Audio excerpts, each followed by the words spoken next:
guys, in this video I'm going through trying to find out why my functional shaker has stopped working. The flap door in the back of the shaker,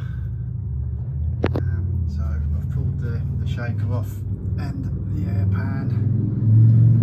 I've checked the actuation switch, so there's a little switch here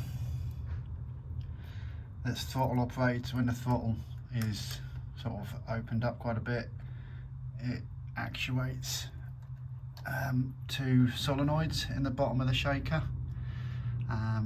So I've tested the switch, I've got a feed from the switch, and that all works.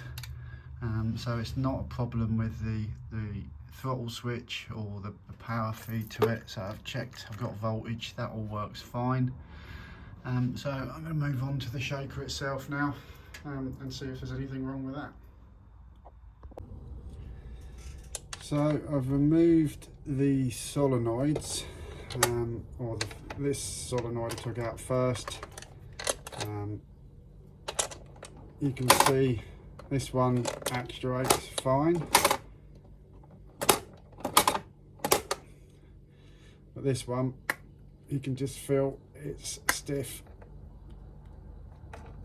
So when it doesn't return. So when you put a voltage to it separately, it just does not return. So that's my culprit. One defective solenoid. So what I'm going to do is order up a new pair. I think there's no point just replacing the one, because if one's gone, just be my luck, the other one will be on the way out. So I'm going to replace both of the solenoids, order some of those up, and then I've always got a spare one. So I'm going to just put this back in for now.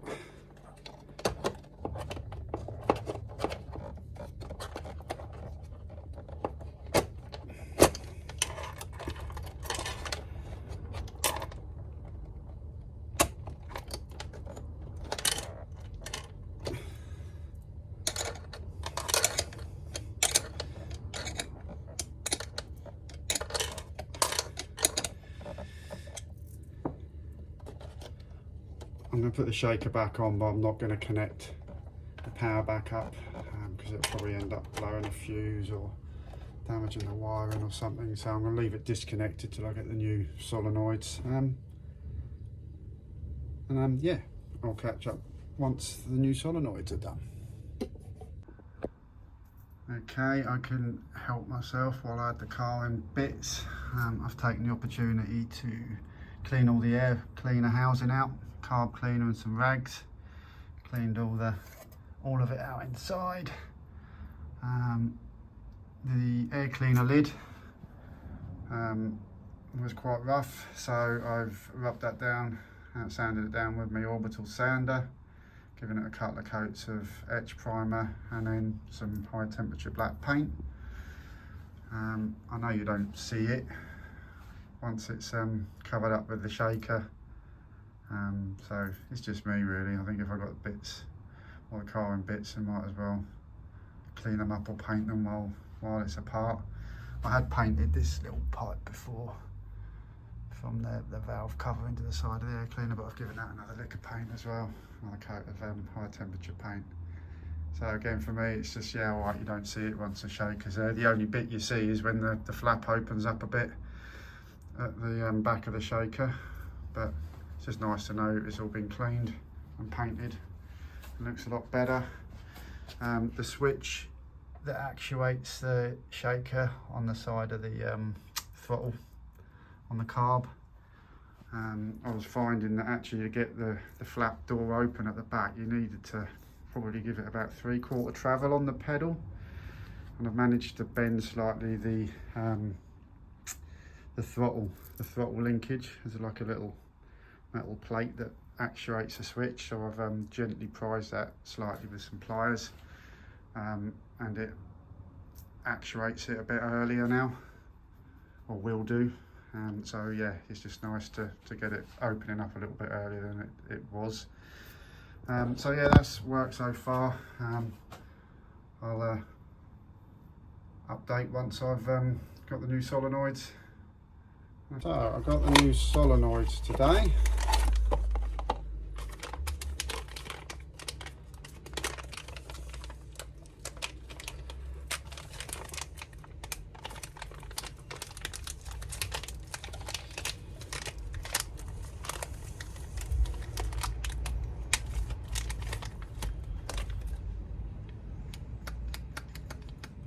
Better. So let's make a start on swapping these over.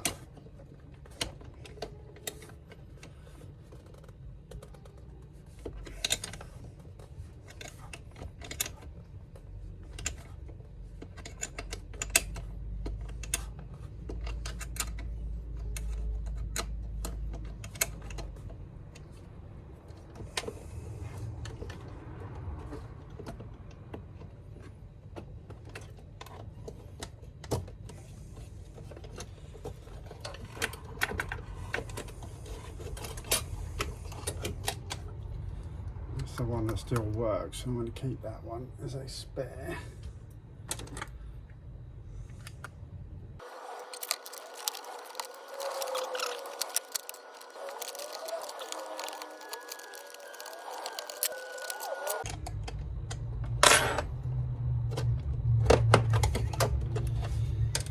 And that's the defective one, so that one going to bin.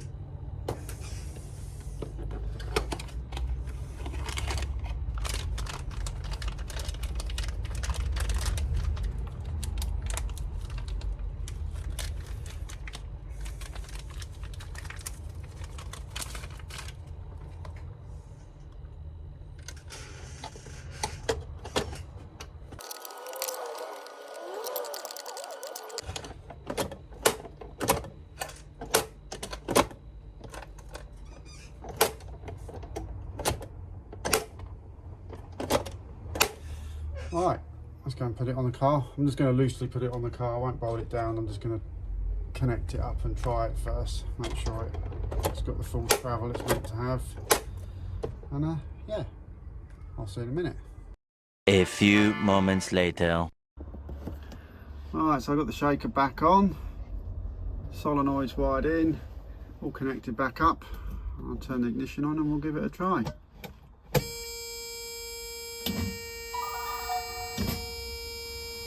Success!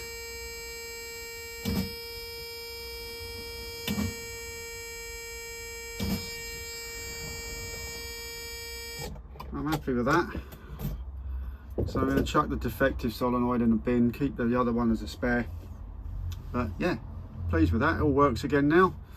So when I stomp on the pedal, I'll get the flapper door opening.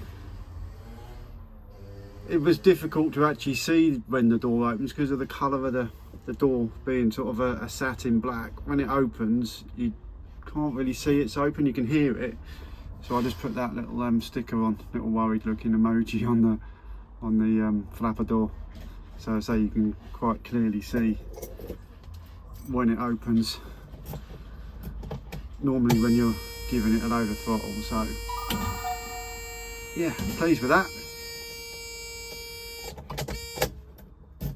So hope you enjoyed the video, and I'll see you on the next one. Cheers.